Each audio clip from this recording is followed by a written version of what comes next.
नमस्कार दोस्तों, मैं हूं श्याम सुंदर और ट्राइबल किचन का ये बेहद ख़ास एपिसोड हरिपुर नाम के एक गांव में हो रहा है। और मेरे साथ इस वक्त सुहागिनी मुर्मू हैं और इनके साथ क्या बनेगा ये सुहागिनी से ही पूछते हैं। सुहागिनी जी, क्या क्या बना रही हैं आज आप? जी, चावल बनाते हैं, बना रहे हैं। चावल तो चढ़ा दिया है आपने? चावल चढ़ा दिए और इसके बाद दाल।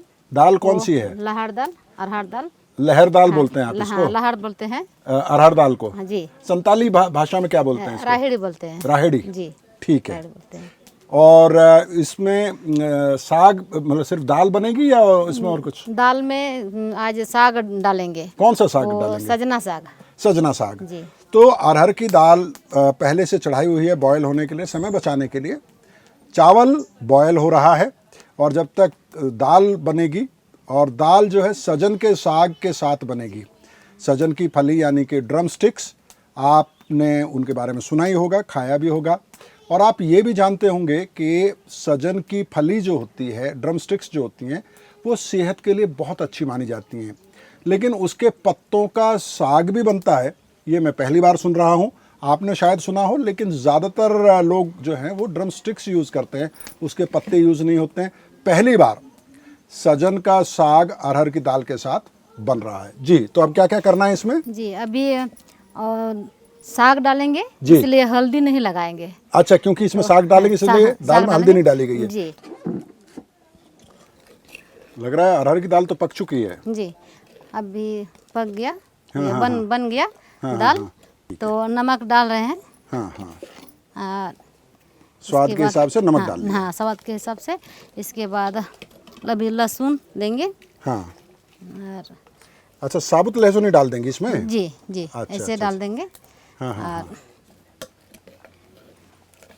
तो लहसुन इसमें डाल दिया है। जी, लहसुन डाल दिए। अब इसमें साग डालेंगे। साग मिर्ची डालेंगे। वगैरह नहीं डालनी है? मिर्ची अभी मैंने छोकेंगे अच्छा, तो मिर्ची डालेंगे। अच्छा, अभी इसको उबाल रहे हैं हाँ, अभी से? हाँ, जी, अच्छा, ठीक जी। है। अभी बारीक काट लिया है आपने। जी, अच्छा, ये जो सजन का साग है, इसको संताली भाषा में क्या कहते हैं आप लोग? मुनग अड़ा। हाँ, मुनग मूंग अड़ा। अड़ा, जी, मूंगड़ा। मुनग अड़ा। और पानी को आप बोलते हैं दा? दा, पानी को दा बोलते हैं। दा बोलते हैं जी, ना? जी, हाँ। जी, तो सुहागिनी, जी, आपने पढ़ाई लिखाई की है? जी। कहाँ तक? वो नॉन मैट्रिक। Non matric? जी, अच्छा अच्छा, लेकिन आपकी हिंदी बड़ी साफ है, मतलब बहुत क्लियर हिंदी आप बोलती हैं। कैसे सीखी? फिल्मों से सीखी हैं क्या? जी, स्कूल में पढ़ाई के समय। अच्छा अच्छा, जी, स्कूल में सीख लिया था। जी, जी जी, बहुत अच्छा। तो ये जब बन जाएगा तो इसके बाद इसमें तड़का लगाएंगे? जी, अच्छा जी। अच्छा, अच्छा, अच्छा। अभी देखिए, मोटा मोटी मतलब हो गया। हाँ। ये साग डाल दिए ना, हाँ, तो हाँ। हो गया। ये उतार सकते हैं। हाँ हाँ, तो उतार लीजिए फिर जी, आप इसको। जी, अच्छा, ये बताइए, जी। ये तो सजन का साग हो गया। जी, आपके यहाँ जंगल में कई तरह के साग मिलते हैं, जैसे फुटकल का भी साग मैंने सुना है कि खाया जाता है, जी, और भी कई तरह के साग मिलते हैं। क्या क्या साग है जो आप खाते हैं? जी। एक तो जंगल में रहता है, बड़ा बड़ा जो कांटा रहता है, जी। वो साग भी हम लोग खाते हैं। हाँ हाँ वो भी दाल में भी मिक्स करते हैं, ऐसे सब्जी भी बनाते हैं। हाँ। सूखा करके भी रखते हैं। हाँ। वो जंगल में मिलता है। और एक तो वो लंबा लंबा सा रहता है, वो खट्टा खट्टा मीठा रहता है। क्या बोलते हैं उसको? वो जो हम लोग संताली से माठा, हाँ। माठा जो बोलते हैं, माठा आड़ा। हाँ हाँ हाँ, वो भी जंगल में मिलता है? जंगल में मिलता है। और ये जो अभी ये निकाले हैं ना, अभी जो जुंडरा जो लगाए हैं, जुंडरा? हाँ, जुंडरा जो मक्के जो लगाए हैं, जुंडरा यहाँ मक्का को बोला जाता है। मक्का को। तो इसमें वो बाड़ी में रहता है ये साग। और एक तरह का साग रहता है, ये मिलता है। जी जी जी, जी। तो और ये बेसिकली हरी चौलाई जिसको हम बोलते हैं वो वाला है। मक्का की फसल यहाँ पर बहुत होती है, उसके बीच में ये साग भी लगा दिया जाता है, बहुत स्वादिष्ट होता है। इसको भी बनाएंगे, लेकिन पहले सजन के साग के साथ जो दाल बन रही है उसमें छौंक लगाना है। वो जब तैयार हो जाएगी फिर उसके बाद वो वाला साग बनाया जाएगा, वो भी आप देखिएगा। जी, अभी उतारेंगे। हाँ प्लीज़ जी। अच्छा ये बताइए सुहागिनी जी, जी हम आ रहे थे यहाँ पे आपके साथ खाना बनाने के लिए, इसीलिए आपने माटी की हांडी में दाल बनाई है या माटी की हांडी आप लोग यूज करते हैं? जी, माटी के बराबर ही यूज करते हैं। आप लोग आए हैं आप इस हांडी वजह से देख के नहीं। अंदाजा लगा सकते हैं कि ये यूज होने वाली हांडी है, दिखाने वाली हांडी नहीं है। जी नहीं, मतलब दाल इसी में बनाते हैं जी। और साग भी बनाते हैं उसी में, हांडी लेकिन में। हाँ अभी और चावल इसमें देगची में हाँ बनाते हैं? चावल डेगची में ही बनाते हैं। हाँ, चावल ठीक डेगची है, में बनाते बहुत हैं। अच्छा। जी काहे कि मतलब टेस्टी है इसमें बनाने से। हाँ हाँ, इसका तो जवाब ही नहीं है। बचपन शुरू माटी से। की हांडी में मिट्टी के चूल्हे पे जी अगर खाना बने तो उसका स्वाद बहुत अलग होता है और अच्छा होता है। जी हालांकि औरतों की मेहनत बढ़ जाती जी है ना? उनको धुआं भी झेलना पड़ता है, गर्मी भी झेलनी पड़ती है, समय थोड़ा ज़्यादा लगता है? जी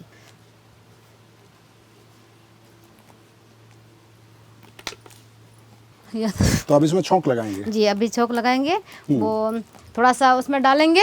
ये आधा आधा वो जो दाल और साग बनाए ना, और इसके बाद ये बचेगा थोड़ा सा, ये इसी में बनाएंगे वो साग। अच्छा, जब तक तेल गर्म होता है, हाँ, जी, मुझे जी। बताइए कि बारिश नहीं हो रही है, जी सरकार ने हालांकि सूखाग्रस्त घोषित किया है, कुछ मदद भी देने की का ऐलान ज़रूर किया होगा, लेकिन अगर बारिश ना हो तो एक आदिवासी परिवार पर किस तरह का असर आता है, थोड़ा सा बताइए।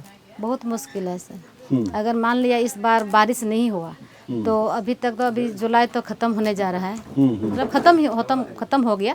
अभी तो बारिश होने से भी धान नहीं होगा। एक समय होता है फसल लगाने एक समय होता है फसल लगाने का। तो इस बार तो बहुत ही कोई किसी का मान लिया धान घर में है, तो वो लोग अच्छा इस साल किसी तरह से मान लिया वो लोग का परिवार चलेगा, लेकिन अगले साल की तो बहुत मुश्किल है। जैसे हम लोग तो खेती उतना नहीं करते हैं, तो हम लोग के लिए तो बहुत मुश्किल है और काम भी नहीं मिलता है। और तो जो जंगल में अलग अलग तरह के फल मिलते हैं, कांदे मिलते हैं, बारिश ना हो तो उस पर भी असर पड़ता है। बारिश नहीं होने से तो वो भी नहीं मिलेगा। जैसे मशरूम नहीं मिला है जी इस जी बार, जी है? जी जी वो मशरूम बहुत होता था, जो पानी पड़ता था मिलता था। तो अभी इस बार बारिश नहीं है तो वो भी कम हुआ है। कम हुआ है। और जो साग भी जंगल में मिलता है, वो साग भी कहाँ से होगा बारिश नहीं होने से। बिल्कुल ठीक बात है। देखिए तेल गर्म हो गया है। जी अभी गर्म होने जा रहा है, गर्म हो रहा है अभी।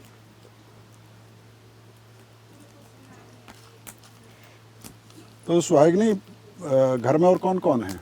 मेरा पति है और 2 बेटा 1 बेटी। अच्छा, पति क्या करते हैं? पति मजदूरी काम करते हैं। अच्छा अच्छा।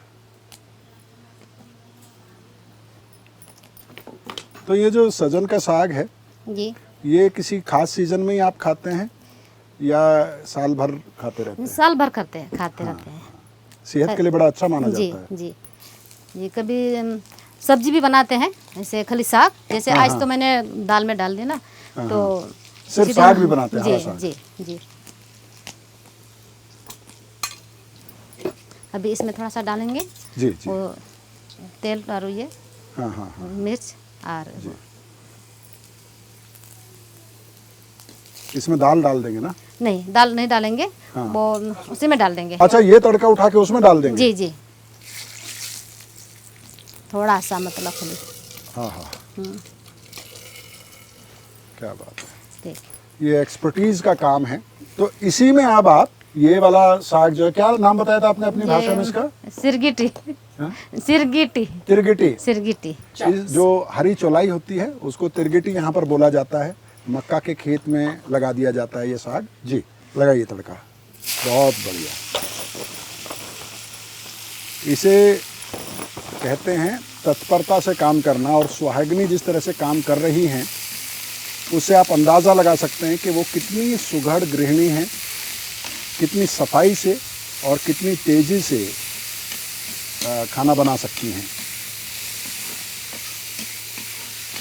हम बिन बुलाए मेहमान उनके घर अचानक पहुंच गए हैं, लेकिन उन्होंने बड़ी उत्साह से, उनके परिवार ने हमारा स्वागत किया और कितने प्रेम से, कितना सुंदर खाना वो हमारे लिए बना रही हैं।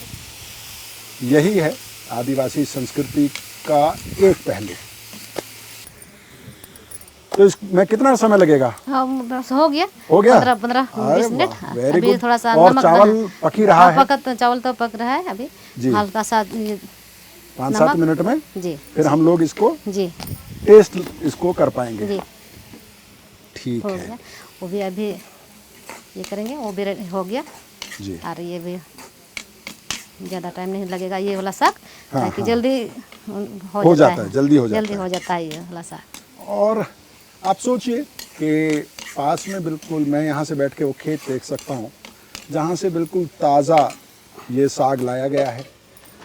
तो आदिवासी जब जल जंगल ज़मीन की बात करता है तो हम शहर में बैठकर ये समझ नहीं पाते हैं कि ये जल जंगल ज़मीन जो है ये एक नारा लगता है हम लोगों को कि ये नारा है बहुत सारे पॉलिटिकल नारों की तरह। लेकिन जब आप आदिवासी भारत में आएंगे तो समझ पाएंगे कि जल जंगल ज़मीन के साथ आदिवासी का रिश्ता कितने करीब का है, कैसे वो उसकी ज़िंदगी के हर पहलू से, चाहे उसका सांस्कृतिक पक्ष हो, चाहे वो धार्मिक पक्ष हो, चाहे वो सामाजिक पक्ष हो, चाहे उसकी जीविका हो, तो अगर कुछ भी ना हो तो भी जंगल के सहारे आदिवासी सरवाइव कर लेता है, जी लेता है।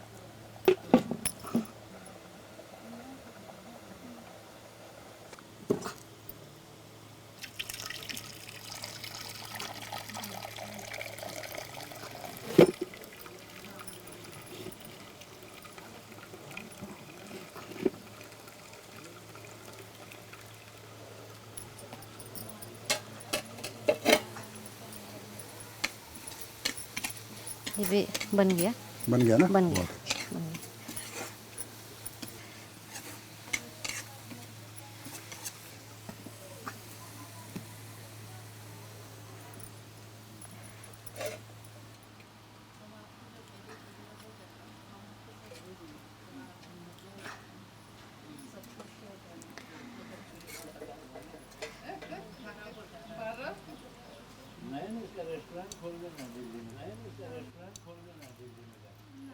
Thank you सुहागिनी।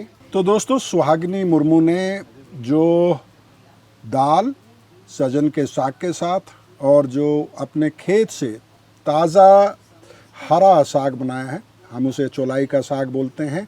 और आपने क्या बताया था? सिरगिटी, एक तो सिरगिटी। सिरगिटी।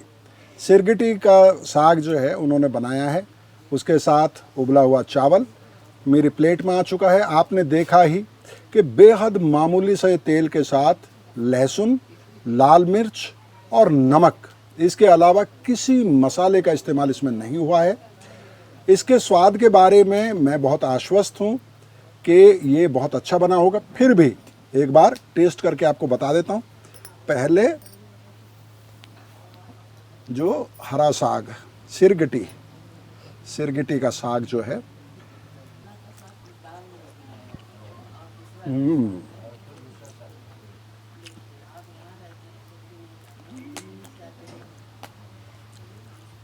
लहसुन की खुशबू, मिर्च का हल्का सा तीखापन, और ये जो साग है क्योंकि बिल्कुल ताज़ा है, घुल जाता है आपके मुंह के अंदर, एकदम क्रीमी है।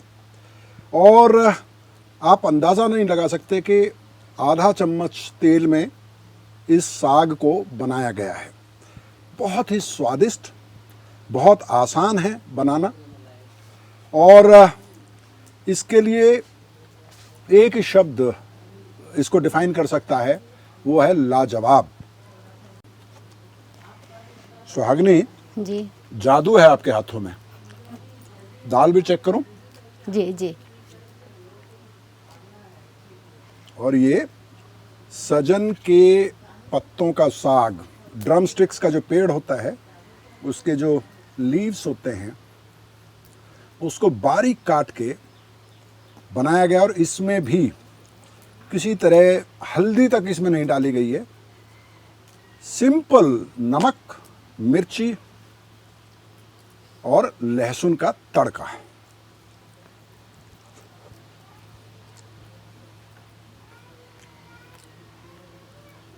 आहा, मिट्टी के बर्तन में बनी अरहर की दाल, उसमें कटा हुआ सजन का साग, लहसुन और लाल मिर्च का तड़का। अगर स्वर्ग ये नहीं है अगर इसे स्वर्ग नहीं कहते हैं तो मुझे नहीं पता किसको स्वर्ग कहते हैं कि जंगल के बीच में एक छोटे से गांव में सुहागिनी मुर्मू के हाथ का बना ये शानदार खाना, वो भी दोपहर को जब उमस है और तेज़ धूप है, उसमें इतना हल्का खाना खा के आपको बहुत स्वस्थ महसूस होता है। और वैसे भी सजन के फूल, सजन की फली, ये बहुत स्वास्थ्यवर्धक होते हैं, ये हमने सुना था, हम जानते हैं। लेकिन सजन के पत्तों का इतना स्वादिष्ट साग अरहर की दाल के साथ बनता है, ये मैंने पहली बार देखा है। ट्राई कीजिएगा, इसमें ऐसा कुछ भी नहीं है जो आपको बाजार में नहीं मिल सकता है। सुहागिनी जी, बहुत बहुत शुक्रिया, आपने इतनी गर्मी में हमारे लिए इतनी मेहनत की जी, है ना जी। हम हमेशा आपके एहसानमंद रहेंगे और आपको और आपके परिवार को दुआएं देते रहेंगे जी, याद करते रहेंगे जी। बहुत बहुत शुक्रिया। जी जी सर, बहुत धन्यवाद। Thank you. तो आप सबसे भी मुझे यही उम्मीद है कि आदिवासी भारत की हमारी कहानियाँ आपको अच्छी लग रही होंगी, आप आदिवासियों को और बेहतर जान और समझ पा रहे होंगे।